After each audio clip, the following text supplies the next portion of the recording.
You know, in the world of tech hackathons, there is this idea that bigger is always better. The more people you get, the more buzz, the more success. Simple, right? Well, today we're looking at a story from the iQuHACK 2026 Quantum Hackathon that just completely flips that idea on its head. It's a story about a challenge that went for depth instead of breadth, and in doing so, might have just shown us what a real win actually looks like. And that really gets you thinking, doesn't it? What is the true measure of success for one of these things? Is it just about packing the room, or is it something a little deeper? You know, is it about the quality of the projects, the actual skills people walk away with, and the kind of impact that lasts long after the weekend is over? Okay, let's get into it. And that's really the core theme for us today. We're putting two different ideas of success right next to each other. In one corner, you've got the raw numbers, the challenge that pulls in the biggest crowd. And in the other corner, you have the challenge that creates the most meaningful, lasting impact. And as we're about to see, those two things are definitely not always the same. So here's how we're going to break it down. First, we'll talk about what success looks like when you're not just counting heads. Then we'll dig into the specific problem this challenge was trying to solve, something called the quantum compiler gap.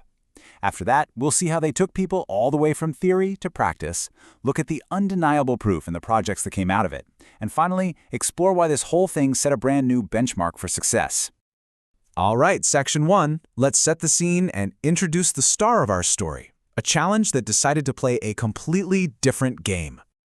So, picture this. iQuHACK 2026 was a huge event. There were 105 different challenges listed. You had all the big-name companies drawing in massive teams, but hidden in that long list was the one we're talking about today, the 2026 Superquantum Challenge.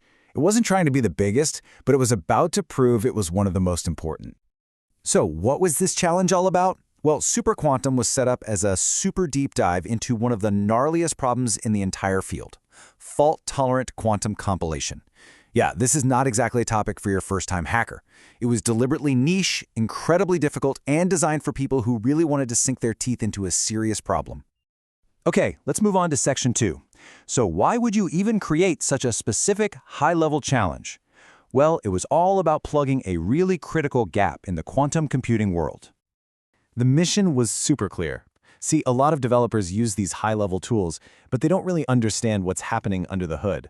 The whole point of Superquantum was to crack open that black box. The goal was to give participants the real skills they need to do professional quantum compiler development. So what in the world is fault-tolerant quantum compilation? Okay, think of it like this. Quantum computers are extremely sensitive. They make a lot of errors. Scientists call it noise. Compilation is just the process of turning your algorithm into instructions the computer can actually follow. So fault-tolerant compilation is the art of writing those instructions so cleverly that you get the right answer at the end, even if the hardware itself is a little shaky. It is absolutely essential if we're ever going to build quantum computers that can solve real problems. Which brings us to Section 3. Okay, the goal was ambitious. So how did the organizers actually pull it off? Well, they created this brilliant blueprint for building genuine expertise from the ground up. See, this wasn't just a hackathon, it was a whole educational journey. They started everyone off with a serious workshop to build the fundamental theory. Then came the challenge, which had these tiered tasks that got harder and harder, letting people turn that theory into actual working code. And the whole thing wrapped up with a capstone project, a legitimately difficult optimization problem that made you use everything you just learned. And let me tell you, the theory they covered was no joke.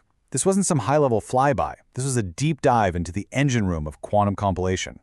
They were getting into things like Clifford plus T universality, which is basically the set of building blocks you need to create any quantum program. Then they drilled down on T-gate cost optimization, which is all about making programs run as efficiently as possible because every single operation on a quantum computer is precious. They were using really advanced tools like phase polynomials and Reed-Muller codes, not as abstract math, but as hands-on ways to find the absolute best, most robust solutions.